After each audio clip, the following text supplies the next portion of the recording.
Hello, and welcome to the Love Your Work Life podcast. I'm your host, Elissa Shuck. Whether you're going for that next promotion, looking for a job, or making a career pivot, I'll teach you how to navigate it all so you can have the career you want.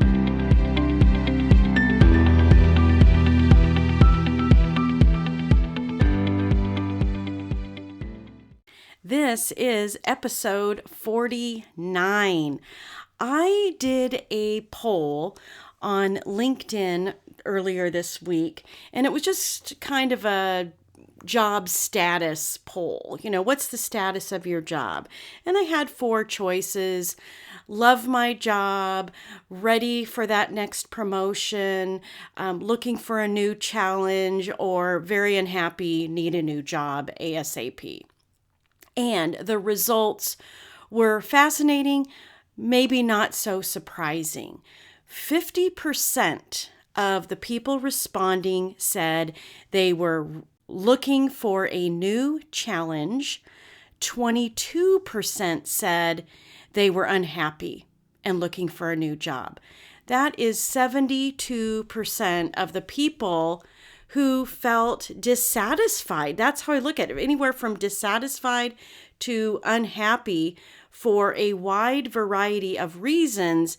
And it kind of breaks my heart a little bit because I want people feeling like they're challenged, they're using their gifts, that they have something to look forward to when they go to work. But most people just stay where they are. They don't take on that next step. Or maybe they're kind of like this quote from Walt Disney. I'm always looking up inspirational quotes because I love putting those in the comment section of my LinkedIn post. And I came across this one. The way to get started is to quit talking and begin doing. Walt Disney said that. Wow, that's kind of like in your face, right? Just stop talking and start doing something about it. How many people are just living quietly miserable? Or maybe it's just not miserable. Only 22% were maybe miserable. But the other 50% just feeling like the job wasn't allowing them to achieve their full potential. That is not where I want you living, my friends. Not at all.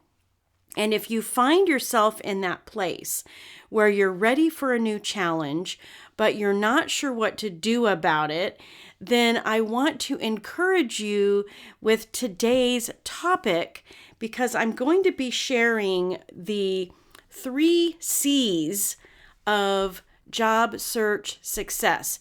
And you could actually even expand this to career success if you want to, because one of the cool things I found is clients who go through my program, they learn job search skills, they learn career strategy skills for life. I have clients who I worked with years ago, and they email me or they message me on LinkedIn and they tell me about the new jobs they've gotten, that they landed the next thing they were seeking, that they went to a bigger company and gave themselves a raise with that new job. There's so many cool things that can happen when you learn the skills you need to learn to take charge, stop talking, and take action. This is this kind of stuff that can last a lifetime. This is the kind of stuff that I've used to reinvent myself and give myself every little step I ever wanted in my career, and you can do it too. So there are 3 things that I'm going to talk about to help you do just that. The first one is clarity. Now, clarity can take a few different forms. I want to talk about it in the sense of you knowing your value. What qualities do you have to offer? You must know yourself first. You must have a deep sense of the value that you bring to the table. Even if you're an early grad, hey, those courses, those experiences, those projects, whatever it was, that's value that you bring to the table. And so many early grads get out there into the work world and suddenly feel like they don't have anything to offer because they haven't had a regular full-time job. No, you just invested a whole bunch of money in yourself. So that value is there. And by looking at it and finding it and understanding it, you will be able to communicate it to other people. It's about knowing your transferable skills. You have these skills, I call them essential skills, on a resume. This all adds up to the workplace behavioral strengths, traits, and characteristics that you naturally have that underpin every little bit of success that you've been able to create in your career. And I want to talk about that word create. Yes, you create success. You are given tasks and you accomplish things, but abdicating those accomplishments, it was just an assignment, anything like that, don't do that anymore. I want you to take responsibility and ownership of everything you create because it's yours.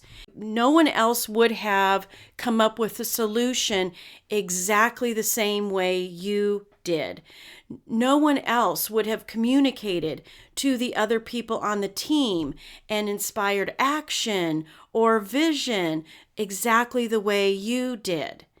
No one would have calculated it out in their brain and come up with the answer the same way you did. And you get to take ownership of all that stuff you create, and you get to leverage it. You get to leverage your workplace strengths in combination with everything you've created and connect the dots from role to role. The first things that my students in Job Search Field Guide do is reflect on their career story. And this is such an important place to start as a foundation for knowing where you're going, because when you start to pay attention to your career story, you start to connect the dots from role to role, that the thing you did in this role actually informed something in the next role. It's really, really interesting. Once you start seeing those common threads and start connecting the dots from role to role in your past, you can start creating vision for how you will connect the dots going forward. That thing, even a couple steps down, isn't that far out of reach because look how far you've come. It's such a powerful thing to do. But you've got to have that clarity about yourself. Find the simplest and most aligned common denominators between your career history and career future. Once you find those most aligned things, the things that are most connective from one thing to another, commit to it. Find out how that will inform the future that you're after. That's power, my friends. That's a compass even for where you can go, because you'll find that, say, all the things you did as a teacher and influencing students can actually serve you in influencing clients. It's so, so cool. All right, so that's number one. That was clarity about yourself, which brings me to number two of these three big things. And number two is constraint. And with constraint, I'm talking about applying focus and discipline to your search. Don't be tempted to apply for lots of positions just because you can do lots of things. Choice overload can lead to confusion and inaction. Think about it. When you have too many choices, when you've been shopping for that great new thing and you've gotten down a few rabbit holes on your favorite online store, what happens? Pretty soon you just give up, right? Like, oh, you're not going to buy it. You have choice overload. You've just messed with your mind with too many choices, and now you can't decide on anything. It happens in a job search as well. That's why I want you to think about narrowing down your focus and then being disciplined and sticking with it. Because here's what happens. When you're confused and you're not taking action, chances are your resume is kind of confused because you don't want to tailor it all the time. You want to stick with that master document. So you're trying to jam pack way too much information in there. And all you're doing is confusing someone who needs you because your message is all over the place. And by sharing too much, you've become irrelevant. And if you're irrelevant on your resume and it's turned into a mediocre message, my guess is that those interviews are getting mediocre as well. That you're trying to share too much information about why you're perfect for the role instead of focus and discipline and concise messaging that wows them. You are just overwhelming them.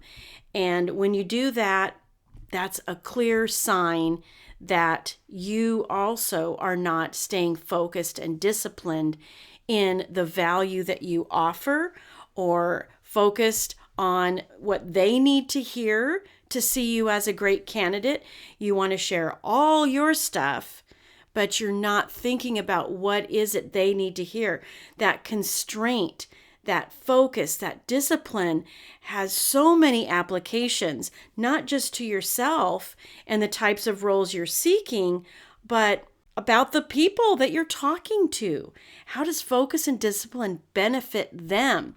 When it benefits them, it also has the effect of benefiting you because now they understand. Now they can see your unique qualities that solve problems for them, that in simplest terms make their life easier and better. That in your message, you're not really talking about yourself, you're showing them what success looks like when they have you in the role.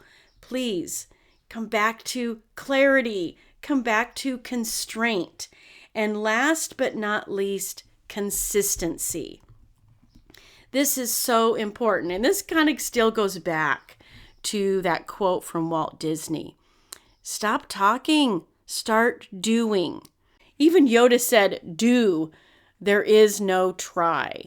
So if you're thinking, I'm going to try this or I'm going to try that, you're probably just stuck in inaction. And you're not taking the kind of consistent action that you need to get the job you want. So think of consistency as deciding the results you will create in advance, stick to that decision, commit to it. Here's a few ideas. Create a job search schedule. Just plan it out. How many hours a day? And not just, I'm going to do 2 hours a day. Decide the window of time that you're going to do.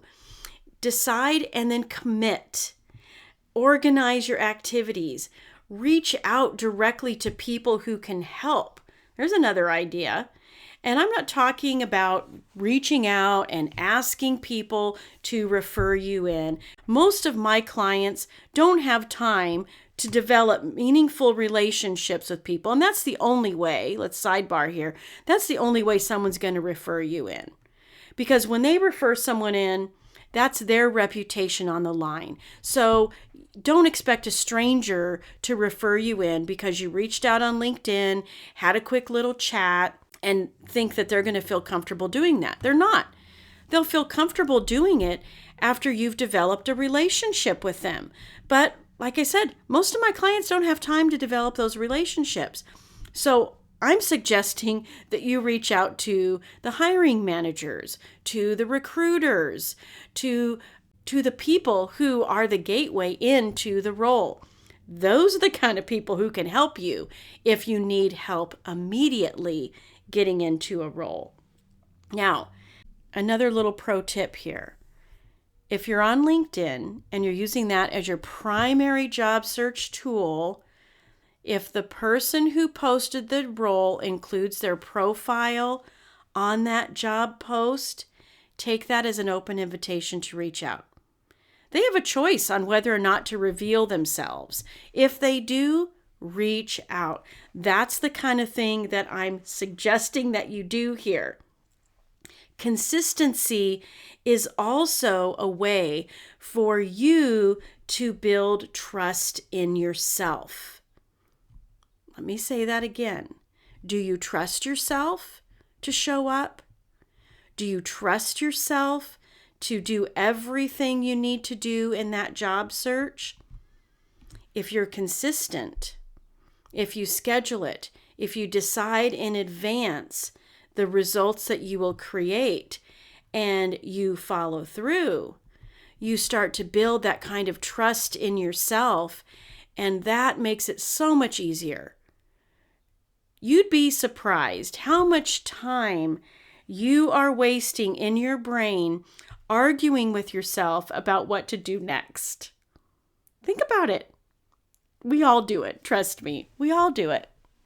But when you can instead trust yourself to get something done, put it on the calendar and be consistent, you gain so much more time and energy. That fatigue goes away because you're not having those internal dialogues that aren't productive. And you start to trust yourself. When it's on the calendar, you show up. If someone scheduled an interview with you and for a job that you really want, trust me, you're showing up. So show up for the time that you've scheduled to reach out to humans. Show up for the time that you've scheduled to explore roles on LinkedIn. Be consistent. If you're ready to get back to work, if you're ready to finally get a job that feels happy, or if you're really ready to land that new challenge, gosh, if you're one of the 50% out there who's ready for a new challenge, you can put clarity, constraint, and consistency to work for you. I'm talking even tiny habits here. Tiny things lead to big things. Put these 3 things to work for you and watch what happens next. It's amazing. You'll land that job so much faster than you expect. And not only that, you'll have these 3 C's to rely on throughout your career for everything that you want, whether it's the next job, the new challenge, or the promotion. Go for it. Keep me posted. Let me know how it goes. All right. Hey, and one last thing. If you are job searching under the radar, meaning that you are looking for that new challenge while you're employed and you're a little bit nervous about looking for a job because someone might find out about it, then I want you to check out my new free resource, Job Searching Under the Radar. It's a 3-part workshop that takes you through how to job search on LinkedIn without the green frame, without weird gimmicky things, without commenting on everybody's post, and just somehow letting everybody know that you're looking, right? Because if you're commenting on a recruiter's post, somebody might get a clue. Okay, it's not a problem. I'm going to teach you how to job search under the radar so that you can do your job search in pockets of time and it can be super duper productive. So I want you to take advantage of that new free resource I have available. The link is in the show notes, and you can also go to Elissa Shuck-career coach / job search under the radar and put little dashes between job search under the radar. All right. If you're ready to take bigger action and you want the kind of one-on-one help my clients get, then of course check out elissashuck-careercoach.com for my one-on-one programs. And you can also take a peek at Job Search Field Guide. This is my weekly group coaching program where I meet with you once a week live to answer all of your job search questions. And along with that, you have my 5-step program for landing a job. That includes uncovering your career story, learning how to leverage your essential skills, creating a message on your LinkedIn profile and your resume that resonates with hiring managers and recruiters, a rinse and repeat, easy peasy job search strategy, and then developing stellar interview skills so that when you're interviewing, you're also getting offers. All right, check those things out. I look forward to talking to you again next time. If you like listening to this podcast, then you are going to love my program, Job Search Field Guide. This is a unique opportunity. I offer group coaching alongside a 5-step process to help you land a job quickly. So I hope you will join me in Job Search Field Guide. This is going to be revolutionary to your career journey and your job search, and you get lifetime access. So find it at elissashuck-careercoach.com, and I will see you there.